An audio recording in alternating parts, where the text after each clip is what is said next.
but you got to avoid the rough. It can get really nasty. From there, you could possibly run it up between all those bunkers. There's one low spot area on the left-hand side of this green that will come into play should you get your distance control a little bit wrong.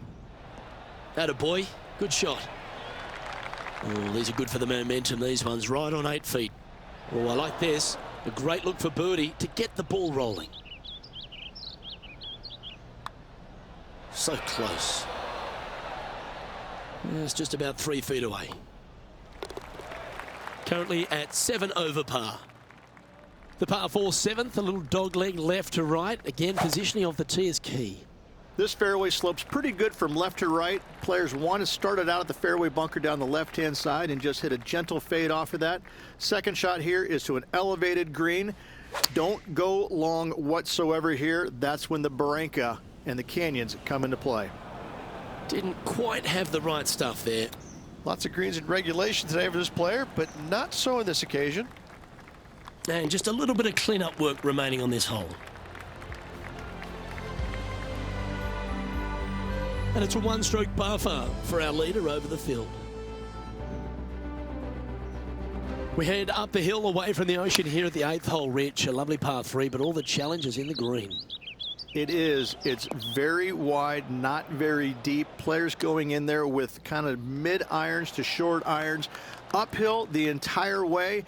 Difficult to get it on that back level when they stick the pin all the way on top. Now 8 shots back after that hole. The 9th is a par 5. Luke, it's just a straight par 5, 615 yards. You got to hit a straight tee shot, a straight second shot, and hopefully hit a straight third shot. It can get challenging when they put the pin on the top left tier. That's when you can put a little too much spin on it and have it come chasing down to the front part of the green. That's no good.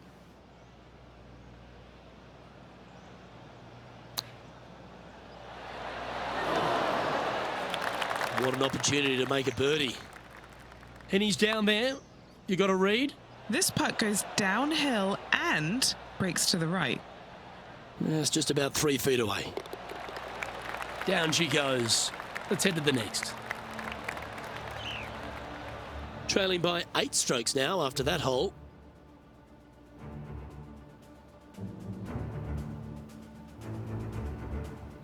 As we head to the back 9 here at Torrey Pines South Ridge, the 10th isn't a long hole, but the slope off the tee makes it a difficult one. That camber's pretty good from left to right, so most players are going to take something less than driver, probably a 3-wood or a 5-wood, and try and hit a draw into that bank to slow the golf ball down. You find the fairway, the green sits slightly above you, but the difficult part about it is it's got 3 different sections, a front, a back left, and a back right. You got to get your second shot spot on to have the best opportunity for a birdie. This is a bogey putt coming up. Ooh. Just 3 feet to the cup. Sitting at 9 over for the event. The 11th at Torrey Pines South plays downhill, but it's still a long par 3. This green from the back tee looks minuscule. There's just not a lot of room on the front of it. Even the back section, which it does get a little bit wider, it still is very small. A massive shelf, top left. If you get it up there, happy days for you. If not, just find the green, 2-putt, make 3, move on.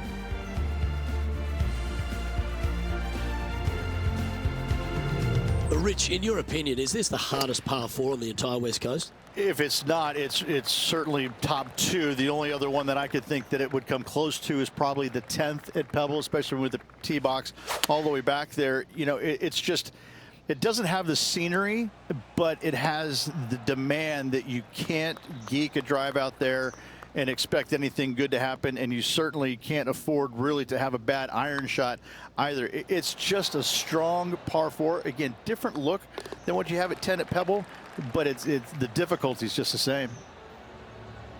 Max Homa is the current leader as we head over to the next.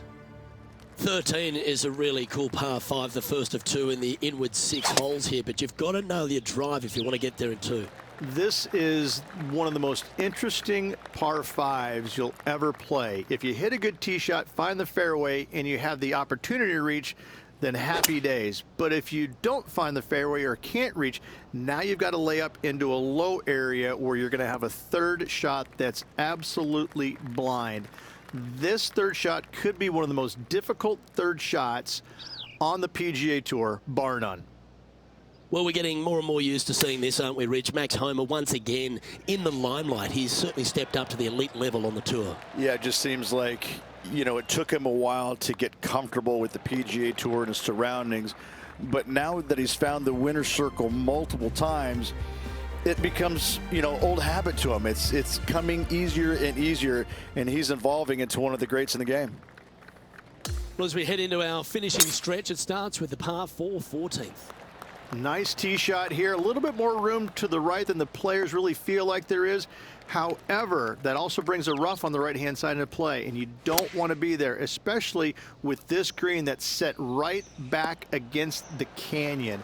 It's a difficult second shot, almost an infinite edge pool look, if you will. You really have to bear down and make sure you have a good idea of your distance control on your second shot. This one for bogey. And down it goes. Let's head to the next. Our leader is a couple of shots up at this stage. We stride across the 15th, Rich, and we talk about strong par 4s. This is another one. As big as 12 was, Luke, this is almost twice the size, if you can imagine it, with a tiny landing area out there. This is possibly the meanest hole on this golf course. Not hardest, meanest. If you've walked off with par on this hole, job well done, my friend.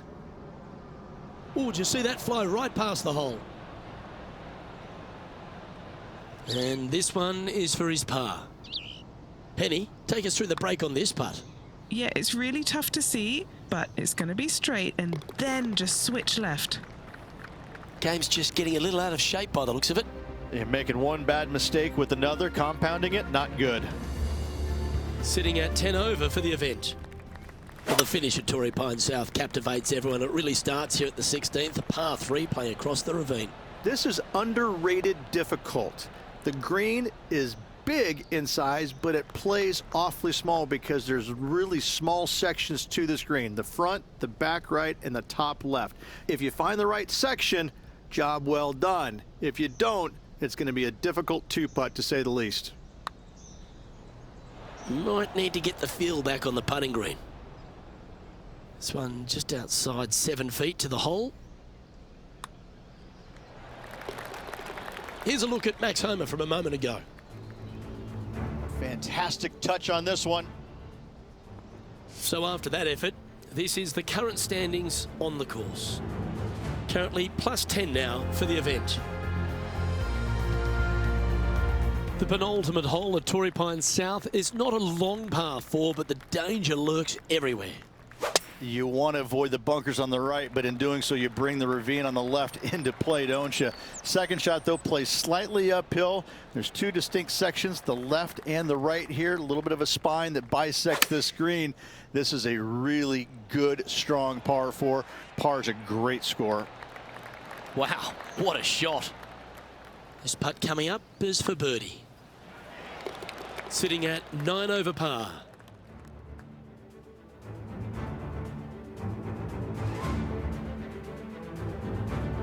Well, the finishing hole at Torrey Pines South is a famous one. There's been so many cool memories that have happened over the years here.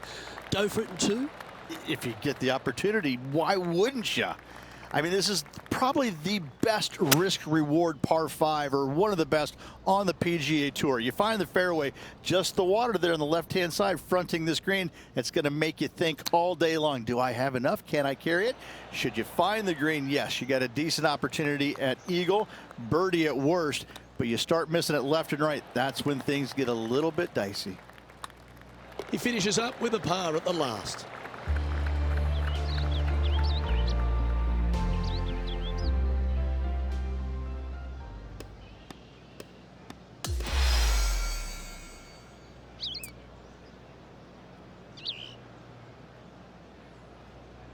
And as this event comes to an end, I'm pretty sure this player will be rueing some poor mistakes.